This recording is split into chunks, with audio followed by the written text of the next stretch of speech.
जगज्जननी जगदम्बा माता की जय।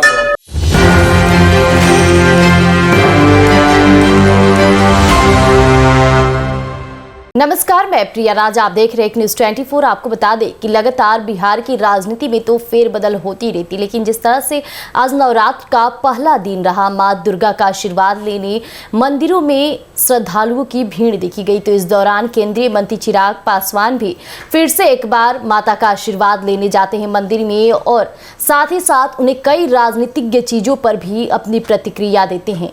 हालांकि उन्होंने नवरात्र के महीने में अपने परिवार की सुख समृद्धि, प्रदेश की सुख समृद्धि के लिए पूजा अर्चना किए।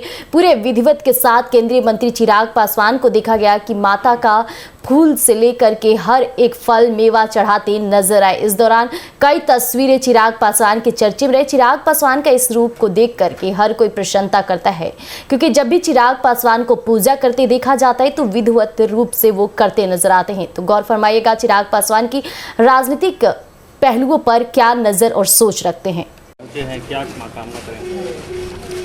कामना पहली बात वैसे बताई नहीं जाती, बिहार फर्स्ट, बिहारी फर्स्ट की सोच के साथ निकला हूँ। ऐसे में बस कामना करता हूँ कि मेरा प्रदेश, मेरे प्रधानमंत्री जी ने जो संकल्प लिया है कि 2047 तक भारत एक विकसित देश बनेगा, उसमें सबसे विकसित राज्यों की श्रेणी में मेरा प्रदेश बिहार है।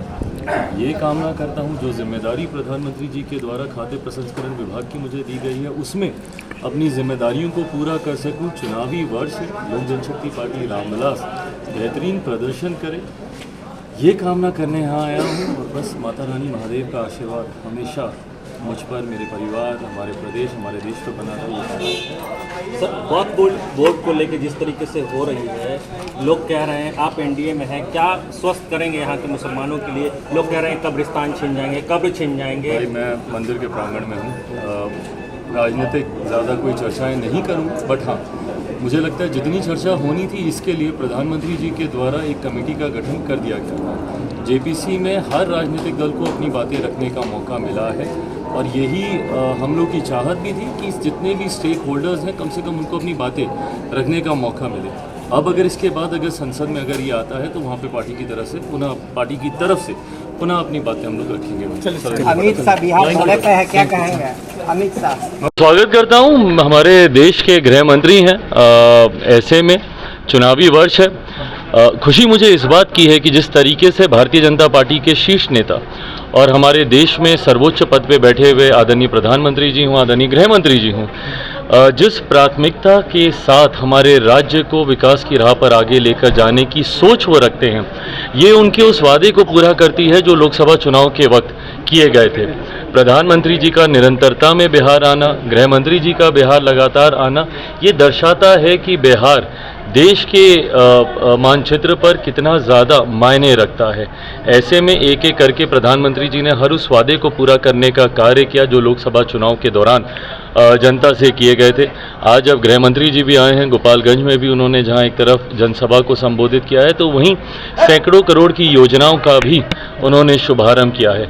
ऐसे में मैं मानता हूं कि बिहारियों का ये विश्वास मेरे प्रधानमंत्री, गृह मंत्री, हमारी केंद्र की सरकार के प्रति है कि जो जो बातें हम लोगों ने चुनाव में कही थी या आगामी विधानसभा चुनाव में जिन वादों के साथ हम लोग जनता के बीच जाएंगे, समय रहते उन्हें पूरा किया जाएगा। सर, एक ही मंच पे दोनों लोग थे, मुख्यमंत्री जी को बार बार ये क्यों कहना पड़ रहा है कि 2 बार हमसे गलती हुई? सरदार अटल बिहारी वाजपेयी ने मुझे मुख्यमंत्री 2005 में बनाया था और अब दोबारा हम नहीं जाएंगे इन लोगों के साथ। देखिए, मुख्यमंत्री जी को लेके कई बार इस तरीके के भ्रम फैलाए जाते हैं, उनके बारे में कई इस तरीके की बातें की जाती हैं, और इसीलिए मुख्यमंत्री जी इस बात को जनता के बीच पूरी स्पष्टता के साथ रखना चाहते हैं कि कभी कोई विपक्ष के उस भ्रम में ना आए जो ये लोग कभी कभी फैलाते हैं कि ये वापस इधर आएंगे। ये सारी बातें, मुख्यमंत्री जी एक ईमानदार दिल के साथ, एक ईमानदार सोच के साथ विधानसभा चुनाव में अग्रसर होना चाहते हैं। ऐसे में भ्रमित खबरों को लगातार दूर करते रहने की भी उनकी जिम्मेदारी है, जो वो बखूबी निभा रहे हैं। धन्यवाद भाई।